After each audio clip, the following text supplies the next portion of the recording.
तुम्ही पाहत आहात MCN न्यूज मराठी। संपूर्ण कर्जमाफी व पीक विम्यासंदर्भात बुलढाणा येथे चालू असलेल्या रविकांत तुपकर यांच्या उपोषणास अखिल भारतीय किसान सभा महाराष्ट्र राज्य कमिटीच्या वतीने जाहीर पाठिंबा देण्यात आला। यावेळी किसान सभेचे जिल्हा अध्यक्ष आणि राज्य पदाधिकारी कॉम्रेड अनिल गायकवाड तसेच राज्य कमिटी सदस्य आणि बुलढाणा जिल्हा सचिव कॉम्रेड जितेंद्र कुमार चोपडे तसेच कॉम्रेड सुनील संतोष चोपडे उपस्थित होते। सरकारने संपूर्ण कर्जमाफी करावी अन्यथा महाराष्ट्रात आंदोलन अधिक तीव्र होईल असा इशारा देण्यात आला। MCN न्यूज मराठीकरिता गजानन खंडारे, पिंपळगाव राजा। काय आहे शेतकरी कर्जमाफी? शेतकरी कर्जमाफी मला सांगावंच वाटतं, रविकांत भाऊ आमचे साक्षीदार आहेत। सर्वात पहिले स्वातंत्र्योत्तर काळामध्ये शेतकरी संप झाला आणि तो पुणतांबा संप या नावानं समोर आला। त्या पुणतांब्याचा संप झाल्यानंतर सुकाणू समिती महाराष्ट्रामध्ये झाली आणि सुकाणू समितीचे निमंत्रक डॉक्टर अजित नवले या ठिकाणी नाशिकला निवडले गेले आणि प्रचंड आंदोलन झाले सुकाणू समितीच्या नेतृत्वामध्ये। त्यापैकी बऱ्याच आंदोलनामध्ये रविकांत भाऊ तुपकर यांची संघटना, अगोदरची स्वाभिमानी शेतकरी संघटना असेल, क्रांतिकारी शेतकरी संघटना असेल, किसान सभा असेल आणि भाऊंनी आणि आम्ही सतत रस्त्यावर उतरून आंदोलन केले आणि आजही आमच्यावर म्हणजे बुलढाणा असेल, चिखली असेल, पुणा असेल, म्हणजे गाव तालुका पातळीपासून तर येरडापर्यंत आम्ही वाऱ्या करून या ठिकाणी आलेलो आहोत। आमच्यावर केसेस दाखल झालेले आहेत।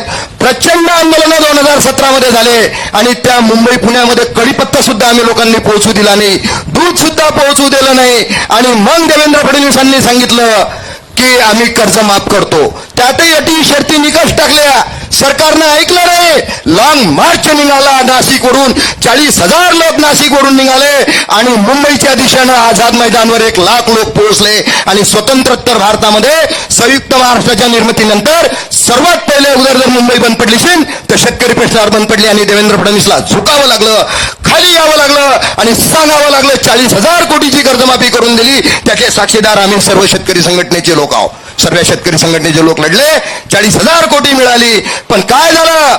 अटी शर्ती निकष 19,000 कोटी रुपये मिळाले, देवेंद्र फडणवीस साहेबांनी दिले आणि काय सांगितलं?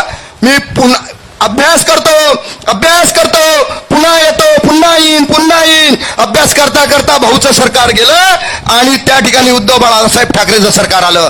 21,000 कोटीची कर्जमाफी झाली। तेही अटी शर्ती निकष राखत अजूनही 50,000 रुपये प्रोत्साहनपर लोकांना दिलं नाही। आणि आता जे शेतकरी आंदोलन झालं ते शेतकरी आंदोलन झालं विदर्भामध्ये आणि विदर्भामध्ये शेतकरी आंदोलन होत असताना मी त्या दिवशी दिल्लीमध्ये होतो। डॉक्टर अशोक ढवळे असतील, कॉम्रेड अजित नवले असतील, आम्हाला त्या ठिकाणी सन्माननीय बच्चूभाऊ कडूंचा फोन आला। जवळपास 10-12 फोन आलेत। त्यांनी सांगितलं, राजू शेट्टी साहेबांचे फोन आलेत, सर्वांचे बऱ्यापैकी फोन आले आणि त्यांनी सांगितलं की आता आपण जर वेगवेगळं लढलो तर आपलं काही खरं नाही, आपण एका मंचावर आलो पाहिजे, आपण एका ठिकाणी आलो पाहिजे आणि तरच आपण शेतकरी प्रश्न घेऊन पुढे जाऊ शकतो, अन्यथा आता हे शक्य नाही। म्हणून तत्कालीन काळामध्ये माननीय बच्चूभाऊ कडू यांच्या नेतृत्वामध्ये एक मोठं आंदोलन आपण नागपूरमध्ये उभं केलं। त्याचे साक्षीदार रविकांत भाऊ तुपकर, अनिल भाऊ गायकवाड आणि मी स्वतः त्या ठिकाणी होतो आणि त्याच्या अगोदर पुण्याला एक परिषद घेतली, त्यानंतर छत्रपती संभाजीनगरला परिषद घेतली आणि नंतर नागपूरचं आंदोलन उभं राहिलंच। नक्कीच त्या आंदोलनामध्ये यश मिळालं, आंदोलन पुढे गेलं। आम्ही त्या ठिकाणी चांगले लढत होतो। शेतकरी नेते काय लोक ट्रोल करत होते तो भाग अलग, प्रचंड पाऊस पडलेला होता, आमची वीज गमावलेली होती, त्या ठिकाणी जामर लावले होते, प्यायला पाणी नव्हतं, खायला अनाज नव्हता, आम्ही त्या ठिकाणी लढत होतो। एका बाजूला भाजपा प्रणित नरेंद्र मोदी सरकार आणि देवेंद्र फडणवीस सरकारचा प्रचंड चाच, दुसऱ्या बाजूला निसर्गाचा प्रकोप आणि चौथ्या बाजूला आम्ही लोक त्या ठिकाणी लढत होतो। त्या ठिकाणी आम्ही कर्जमाफी घेतली, कर्जमुक्ती घेतली। आमचे मोठे बंधू माननीय बच्चूभाऊ कडू सोबत होते, आज ते आम्हाला सोडून गेलेले आहेत, त्याचं वाईट वाटते।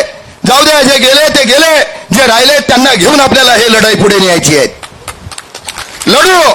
शेतकरी एखादा नेता एखादा पुढारी सोडून गेला म्हणून शेतकरी लढाई थांबणार नाही। मावल्यांनो, माझ्या बापांनो, ती लढाई रविकांत तुपकर या ठिकाणी बसलेला आहे। हा राष्ट्रमाता राजमाता मा जिजाऊचा जिल्हा आहे, हा लढणाऱ्यांचा जिल्हा आहे, हा मावळ्यांचा जिल्हा आहे। हे मावळे लढतील आणि शेतकरी कर्जमुक्तीच्या अटी शर्ती यातून निघाली निघतील, हा विश्वास या ठिकाणी व्यक्त करतो।